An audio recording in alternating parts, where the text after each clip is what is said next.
and welcome to Campus Currents, where we are here to help you navigate the tides of campus living. My name is Naja Johnson. And I'm Diego Dumlao.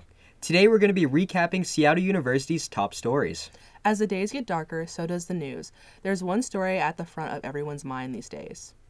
It's the biggest story of the month. America will have a new president in January. President-elect Donald Trump defeated Vice President Kamala Harris to become the country's 47th president. Although Seattle and Washington State overwhelmingly voted for Harris, the same cannot be said for the rest of the country.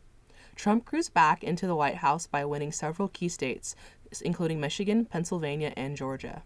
Overall, Trump received more than 76 million votes, the most in his 3 elections.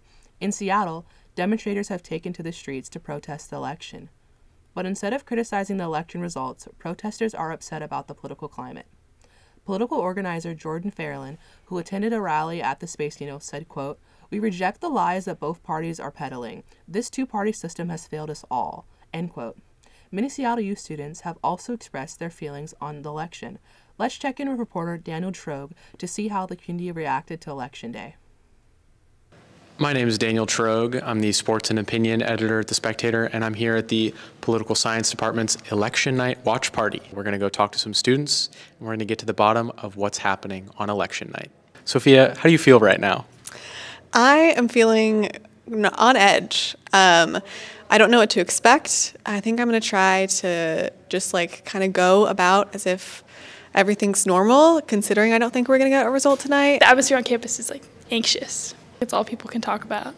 It's just stress about what's going to happen. I'm hoping it'll be called before Saturday, unlike last election. So yeah, best of luck to all the people out there. I'm really anxious. I have a pit in my stomach right now.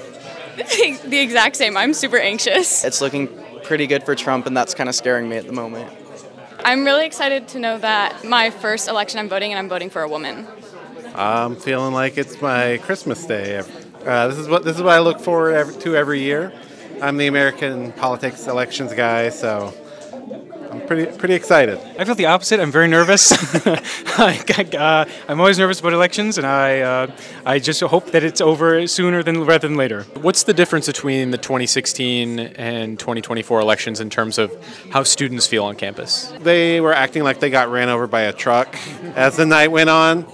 I think 2024 students, they're going to be a lot more, they're not going to be caught as by surprise if Trump winds up winning this time. I'm here in the back patio of the Chieftain with Hope Jose Day. Hope, how do you feel right now? Can't lie to you, I'm pretty anxious. But I feel excited to be an American today. I'm happy to be here, besides all of the anxiety and fear that's kind of taken over my body right now. Our nation's in a really strange place right now, Daniel. It's looking predominantly red right now, but I think that we still have a chance of Harris winning. If Trump does win, he's been president before, so I think, we will survive. It's a lot tighter than I thought it would be with all the things that have come out. The whole world is watching us right now and trying to see what we're going to do. And the fact that it's as close as it is right now is really telling about the state of our country. Thank you very much. Back to you. Thank you for that, Daniel. Up next, if you've noticed people handing out free energy drinks across campus this quarter, you're not alone. Brand ambassadors from Monster Energy, Rockstar, and other energy drink companies have been spotted handing out drinks to students. Energy drink companies have also recruited student ambassadors to advertise their products. Participating students have brought energy drinks to club meetings and school events, including last year's Barrio Fiesta. The purpose of this? It's all about marketing. These companies want to advertise their newest products. First-year communications major Mattia Skeen thinks this is an effective strategy. She says, quote, "It's smart marketing. You're going to a college campus where the majority of people here rely on caffeine to survive," end quote. While some students have embraced this, many are staying away from the drinks for health reasons. The CDC says heavily caffeinated drinks are known to cause anxiety and heart issues. Whether you're for it or against it, energy drink culture has fully embraced Seattle U's campus. Check out more energy drink health facts at cdc.gov. Well, Naja, I don't know about you, but that story has me energized to get into news. Diego, we talked about this. No more energy drinks before filming. Oh, okay, I'm sorry. Let's get back to business. We have a new minor being offered at Seattle U. Seattle University has launched a Middle Eastern Studies minor this fall, aiming to immerse students culturally and prepare students for global leadership. The program offers courses in politics, culture, and religion, providing a deeper understanding of the region beyond the headlines. The minor works to promote diverse perspectives and cultural exchanges for students. Students are already benefiting using the minor to pursue interest in international development and human rights. Faculty members say the initiative comes at a crucial time, helping students navigate the complex global issues. The minor complements existing efforts to diversify leadership in academia and broaden student perspectives. In a recent town hall meeting, Seattle University President Eduardo Peñalver confirmed that the university would be implementing a pause in hiring in order to address the financial shortfalls that the university is experiencing. According to data presented at the town hall, Seattle U is projecting a financial deficit of over $7.5 million for the current year, forcing major changes to be made to the budget.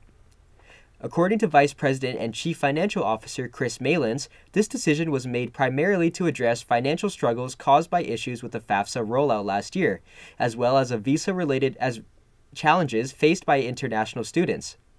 He clarified, however, that this decision is less of a hiring freeze or pause, and rather it is a selective slowdown in filling certain positions as they become vacant due to natural attrition. In October, the Seattle City Council passed the Stay Out of Drug Area Bill, SODA, and the Stay Out of Area of Prostitution Bill, SOAP. SODA bars individuals awaiting trial for or convicted of a drug-related charge from entering 6 different SODA zones in Belltown, Downtown, Pioneer Square, Chinatown International District, University District, and Capitol Hill. SOAP bars individuals with past charges related to soliciting prostitution from entering the vicinity of Aurora Avenue North. Proponents argue that these laws will reduce drug and prostitution-related crime, but critics such as Seattle U social work professor Sam Harrell see them as perpetuating the problem. Hale wrote to the Spectator, quote, "Soda and soap are thinly veiled mechanisms for disappearing Seattle's most vulnerable community members. These management zones allow city officials to temporarily clear popular commerce areas of unsheltered people while filling our city jail. They do not address social problems. They exacerbate and create them," end quote. What a powerful quote from Harrell. Indeed. Speaking of power, I wonder if men's basketball can regain power after a rocky homecoming game. Yikes, I hope so. Let's see how they did. The Seattle U men's basketball team has had a tough start to the season with a loss on homecoming night to the Liberty University Flames. The Redhawks have had a lot of talent from new and old players. One face fans were sad not to see on the court was Kobe Williamson, who has missed every game so far due to a metatarsal injury. Despite the loss, there was a lot to be proud about for the team. Head coach Chris Victor, who has been coaching the team for 4 years, said, quote, "I'm really proud of how we played and competed this game," end quote. Conference play for men's basketball will start on January 4th against California Baptist University. Recent Seattle U sports fans might not know that our mascot was not always the Red Hawk. In the year 2000, the Seattle U Chieftains mascot was officially retired due to concerns over cultural appropriation. Jeff Philpott, a recently retired communications and media professor and university core curriculum director, worked at Seattle U starting in 1992 and saw these changes happen firsthand. Philpott said, quote, "It wasn't a particularly controversial decision. I think most of the faculty and students recognized that it was time to do something different," end quote.